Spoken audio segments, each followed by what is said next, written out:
नमस्कार साथियों, लाडो योजना के आवेदन राजकीय और निजी विद्यालय कैसे करेंगे, यही प्रक्रिया इस वीडियो के माध्यम से मैं रामनिवास मेहरा आपके साथ शेयर करने वाला हूं। वीडियो साथियों आपके लिए बहुत ही उपयोगी होने वाला है, इसलिए आप वीडियो को बिना स्किप किए पूरा अवश्य देखिएगा। साथ में यदि आप चैनल पर नए हैं तो चैनल को सब्सक्राइब करके घंटी वाले बेल आइकन को दबाकर ऑल पर भी प्रेस कर लीजिएगा। और यदि अन्य प्लेटफॉर्म पर आप मेरे इस वीडियो को देख रहे हैं तो चैनल को फॉलो जरूर कीजिएगा। तो चलिए साथियों जानते हैं शाला दर्पण से लाडो योजना के आवेदन ऑनलाइन करने की प्रक्रिया। लाडो योजना के आवेदन शाला दर्पण से ऑनलाइन करने के लिए आपको आना होगा सबसे पहले आपके सिस्टम के क्रोम ब्राउजर में। आप अपने सिस्टम में क्रोम ब्राउजर को ओपन कर लीजिएगा। अब आपके सामने इस तरह का इंटरफेस आएगा, तो यहाँ आपको सर्च बार में क्लिक करना है और यहाँ पर आपको टाइप करना है शाला दर्पण। ये टाइप करने के बाद आप इसे सर्च कीजिएगा। शाला दर्पण की पहले ही नंबर पर वेबसाइट आपके सामने ओपन होकर आ जाएगी। तो अब आपको यहाँ पर क्लिक कर लेना है। जैसे आप यहाँ पर क्लिक करेंगे आप शाला दर्पण पोर्टल पर रिडायरेक्ट कर दिए जाएंगे। आपको लाडो योजना के आवेदन शाला दर्पण से करने हैं, तो उसके लिए थोड़ा सा पेज को स्क्रॉल आपको करना होगा। अब आपको यहाँ पर एक ऑप्शन देखने को मिलेगा व्यू मोर का, तो आप यहाँ पर क्लिक कीजिएगा। जैसे आप यहाँ पर क्लिक करेंगे शाला दर्पण के जितने भी सब पोर्टल डिजाइन किए हैं वो आपके सामने यहाँ ओपन होकर आएंगे। तो यहाँ आपको एक पोर्टल देखने को मिलेगा लाडो योजना, तो आप यहाँ पर क्लिक कर लीजिएगा। अब आपके सामने इस तरह का लॉगिन पैनल ओपन किया जाएगा। तो यदि आपका विद्यालय प्राइवेट विद्यालय है तो ऐसी कंडीशन में आपको यहाँ लिखा मिलेगा प्राइवेट स्कूल और इसके सम्मुख आपको एक व्हाइट सर्कल देखने को मिलेगा, तो आप यहाँ पर क्लिक कर लीजिएगा। परंतु यदि आपका विद्यालय गवर्नमेंट विद्यालय है तो आपको ध्यान रखना है, आपको यहाँ पर इंचार्ज लिखा मिलेगा, इसके ऊपर आपको एक सर्कल मिलेगा, उस पर आपको क्लिक कर लेना है। उसके बाद आपको यहाँ पर शाला दर्पण की स्टाफ आईडी एंटर करने के लिए कहा जाएगा। तो आपको यहाँ आईडी किन की एंटर करनी है, जिनको आपने लाडो योजना प्रभारी बना रखा है उनकी स्टाफ लॉगिन आईडी आपको यहाँ पर एंटर करनी है। उसके बाद आपके विद्यालय के एनआईसी कोड क्या है वो आप यहाँ पर एंटर करेंगे। फिर पासवर्ड में आपको क्या करना है, अपनी स्टाफ लॉगिन आईडी के पासवर्ड आपको यहाँ पर एंटर करने हैं। मतलब जो आईडी आप यहाँ पर एंटर करेंगे उस आईडी को लॉगिन करने के पासवर्ड आपको यहाँ पर एंटर करने हैं। उसके बाद आपको यहाँ कुछ कैप्चा कैलकुलेशन दिखाई देंगे, इन कैप्चा कैलकुलेशन को आपको सेम टू सेम यहाँ पर एंटर कर लेना है। फिर सबसे अंत में आपको यहाँ लॉगिन का ऑप्शन देखने को मिलेगा, तो आप लॉगिन वाले ऑप्शन पर क्लिक कर लीजिएगा। जैसे आप लॉगिन पर क्लिक करेंगे आप एचडी बेनिफिशियरी स्कीम पोर्टल में लॉगिन हो जाएंगे। अब आपको यहाँ पर बीच में ऑप्शन देखने को मिलेगा लाडो योजना, तो आपको लाडो योजना के आवेदन ऑनलाइन करने हैं तो यहीं पर क्लिक करना है। जैसे आप यहाँ पर क्लिक करेंगे आपके सामने इस तरह का अगला पेज ओपन किया जाएगा। अब आपको यहाँ सबसे पहले सेशन सेलेक्ट करने के लिए कहा जाएगा, तो आप यहाँ पर क्लिक कीजिएगा और सही सेशन का चुनाव आप यहाँ से कर लीजिएगा। उसके बाद आपको यहाँ सबमिट पर क्लिक कर लेना है। जैसे आप सबमिट पर क्लिक करेंगे आपके सामने इस तरह से अगला पेज ओपन होकर आएगा। अब यदि आप मुख्यमंत्री लाडो योजना की विज्ञप्ति डाउनलोड करना चाहते हैं तो आपको यहाँ विज्ञप्ति डाउनलोड करने का ऑप्शन भी अवेलेबल करवाया गया है। आप यहाँ पर क्लिक करके विज्ञप्ति को डाउनलोड कर सकते हैं। परंतु यदि आप विज्ञप्ति भी आपने डाउनलोड कर ली और विद्यार्थी के आप आवेदन ऑनलाइन करना चाहते हैं पोर्टल से, तो इसी कंडीशन में आपको यहाँ पर लिखा मिलेगा स्टूडेंट फॉर्म, तो इस ऑप्शन पर आपको क्लिक करना है। जैसे आप यहाँ पर क्लिक करेंगे आपके कितने स्टूडेंट एलिजिबल है उनकी इंफॉर्मेशन आपको यहाँ पर बताई जाएगी, कक्षा कौन सी है उनकी वो आपको यहाँ पर बताई जाएगी।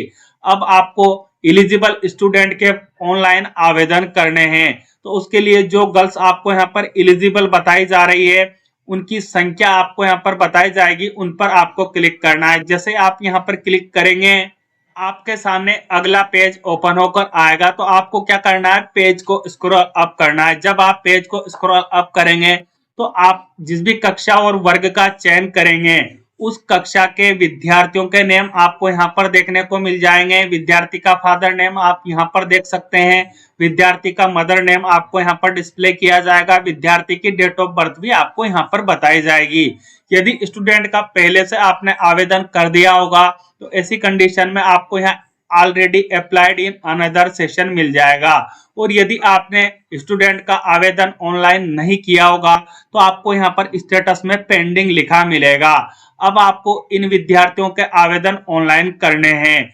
तो मैं एक विद्यार्थी का आवेदन आपको ऑनलाइन करके इस वीडियो में बताऊंगा, उसी प्रक्रिया को आपको फॉलो करना है। और जिन विद्यार्थियों के आवेदन आपको ऑनलाइन करने हैं उनके आवेदन आप इसी प्रक्रिया को फॉलो करते हुए ऑनलाइन करेंगे। तो आपको यहाँ क्या करना है, विद्यार्थी का नेम देखना है, उसके बाद जो आपको यहाँ पेंडिंग लिखा मिल रहा है इसके आगे आपको यहाँ पर व्यू और फिल का ऑप्शन देखने को मिल जाएगा।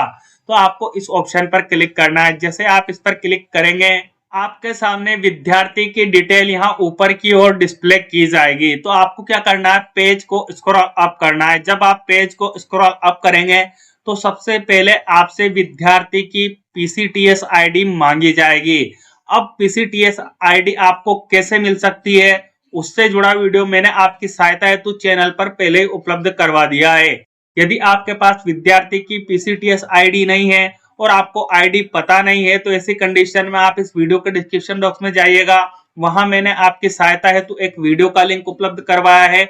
आप उस वीडियो की सहायता लेकर आसानी से विद्यार्थी की पीसीटीएस आईडी फाइंड इसी पोर्टल से कर सकते हैं। जब आपको विद्यार्थी की पीसीटीएस आईडी मिल जाएगी तो उस पीसीटीएस आईडी को आपको यहाँ पर एंटर कर लेना है। उसके बाद आपको यहाँ पर ऑप्शन मिलेगा गेट डेटा फ्रॉम पीसीटीएस का, तो आप यहाँ पर क्लिक कर लीजिएगा। जैसे आप गेट डेटा फ्रॉम पीसीटीएस वाले ऑप्शन पर क्लिक करेंगे, यदि आप विद्यार्थी की सही पीसीटीएस आईडी एंटर करेंगे तो आपको यहाँ शाला दर्पण मैसेज डिस्प्ले करेगी पीसीटीएस रिकॉर्ड फाउंड। अब आपको क्या करना है, यहाँ जो ओके का ऑप्शन देखने को मिलेगा इस ओके वाले ऑप्शन पर आगे की प्रक्रिया के लिए आपको क्लिक कर लेना है। उसके बाद आपको पेज को स्क्रॉल अप करना है। जब आप पेज को स्क्रॉल अप करेंगे तो आपको यहाँ पर विद्यार्थी के जन आधार नंबर एंटर करने के लिए कहा जाएगा। तो आप जिस भी विद्यार्थी या बालिका का आवेदन कर रहे हैं उसके जन आधार नंबर यहाँ पर प्रोवाइड करवा दीजिएगा। उसके बाद मेंबर आईडी, उसकी व्यक्तिगत आईडी आपको यहाँ पर एंटर करनी होगी जो जन आधार में आपको देखने को मिल जाएगी। तो मेंबर आईडी आप यहाँ पर एंटर कर लीजिएगा। उसके बाद आपको यहाँ ऑप्शन देखने को मिलेगा confirm PCTS and authenticate Jan Aadhaar का, तो आपको यहाँ पर क्लिक करना है। जैसे आप यहाँ पर क्लिक करेंगे, जैसे आप इस ऑप्शन पर क्लिक करेंगे आपको शाला दर्पण फिर से ऊपर की ओर मैसेज डिस्प्ले करेगी रिकॉर्ड सेव सक्सेसफुली। अब आपको क्या करना है, यहाँ ओके का जो ऑप्शन देखने को मिलेगा इस पर आपको क्लिक कर लेना है। अब आपको पेज को स्क्रॉल अप करना है। जब आप पेज को स्क्रॉल अप करेंगे तो आपसे विद्यार्थी के आधार नंबर से संबंधित डिटेल यहाँ पूछी जाएगी। यदि विद्यार्थी के पास आधार है तो आप यस पर क्लिक करेंगे और नहीं है तो ऐसी कंडीशन में आप नो पर यहाँ क्लिक कर लेंगे। जब आप नो पर क्लिक करेंगे तो आधार नंबर एंटर करने का ऑप्शन लॉक कर दिया जाएगा, परंतु आधार एनरोलमेंट विद्यार्थी के आपको यहाँ पर एंटर करना अनिवार्य कर दिया जाएगा। तो आप के पास यदि विद्यार्थी का आधार नहीं है तो आप यहाँ एनरोलमेंट नंबर एंटर कर सकते हैं, परंतु यदि आपके पास विद्यार्थी का आधार नंबर अवेलेबल है तो आपको यहाँ यस पर क्लिक करना है। उसके बाद आप यहाँ पर विद्यार्थी के आधार नंबर एंटर कर लीजिएगा। उसके बाद विद्यार्थी के पेरेंट्स जिंदे हैं या मृत है ये इंफॉर्मेशन आपको देने के लिए कहा जाएगा। तो यदि विद्यार्थी के मदर और फादर जिंदे हैं तो ऐसी कंडीशन में आप यहाँ यस पर क्लिक करेंगे और नहीं है तो आप यहाँ नो पर क्लिक कर लेंगे। उसके बाद आपको यहाँ पर विद्यार्थी का पूरा एड्रेस एंटर करने के लिए कहा जाएगा। तो आप विद्यार्थी का पूरा एड्रेस यहाँ पर एंटर कर लीजिएगा। उसके बाद आपको पेज को स्क्रॉल अप करना है। जब आप पेज को स्क्रॉल अप करेंगे तो विद्यार्थी की बैंक डिटेल आपको यहाँ एंटर करने के लिए कहा जाएगा। तो यदि विद्यार्थी की बैंक डिटेल जन आधार में फीड है तो ऐसी कंडीशन में आपको यहाँ यस वाले ऑप्शन पर क्लिक करना है, परंतु यदि विद्यार्थी की बैंक डिटेल जन आधार में फीड नहीं है तो ऐसी कंडीशन में आपको यहाँ नो फैमिली हेड वाला जो ऑप्शन देखने को मिलेगा इसके सम्मुख आपको सर्कल मिलेगा, इस पर क्लिक करना है। जैसे आप इस पर क्लिक करेंगे ऑटोमेटिकली जो जन आधार में बैंक अकाउंट सीडेड होगा मुखिया का वो आपको यहाँ पर दिखाई देने लगेगा। तो बैंक डिटेल आप यहाँ से प्रोवाइड करवा देंगे। उसके बाद आपको क्या करना है, पेज को फिर से स्क्रॉल अप करना है। जब आप पेज को स्क्रॉल अप करेंगे तो आपसे यहाँ दस्तावेज की जानकारी चाहिए जाएगी। तो सबसे पहला दस्तावेज आपको लगाना है पीसीटीएस कार्ड कॉपी, यहाँ पर पीडीएफ के रूप में आपको लगानी है। उसके बाद जन आधार की कॉपी भी आपको लगानी है और पेरेंट्स डेड अलाइव सर्टिफिकेट आपको एक साथ सबमिट करना होगा। तो तीनों डॉक्यूमेंट की आप एक साथ पीडीएफ फाइल बनाएंगे और पीडीएफ फाइल की साइज क्या रहनी चाहिए, 300 केबी या इससे कम रहनी चाहिए, अन्यथा आपकी फाइल अपलोड नहीं होगी। अब आपको पीडीएफ फाइल कैसे बनाना है, कैसे उसकी साइज को रिड्यूस करना है, ये जानकारी नहीं है। तो ऐसी कंडीशन में आप इस वीडियो का डिस्क्रिप्शन बॉक्स विजिट कर लीजिएगा, वहां मैंने आपकी सहायता है तो उस वीडियो का लिंक उपलब्ध करवाया है, जिस वीडियो की सहायता लेकर आप आसानी से किसी भी फाइल को पीडीएफ में कन्वर्ट कर सकते हैं और उसकी साइज को भी रिड्यूस कर सकते हैं। जब आप फाइल कंप्लीट कर लेंगे तो उस फाइल को आपको क्या करना है, यहाँ चूज फाइल वाला जो ऑप्शन आपको देखने को मिलेगा, इस पर क्लिक करना है। जैसे आप इस पर क्लिक करेंगे ऑटोमेटिकली आपका सिस्टम आपको फाइल फोल्डर में लेकर जाएगा। तो जहां भी आपने इस फाइल को रख रखा है उस फाइल को आप सेलेक्ट कर लीजिएगा, वो फाइल आपको यहाँ पर दिखाई देने लगेगी, मतलब फाइल का नेम आपको यहाँ पर दिखाई दे जाएगा। सारी इंफॉर्मेशन सही फुलफिल करने के बाद आपको यहाँ नीचे की ओर आना है। तो यहाँ आपको सेव एप्लीकेशन का ऑप्शन देखने को मिलेगा, तो आप यहाँ पर क्लिक कर लीजिएगा।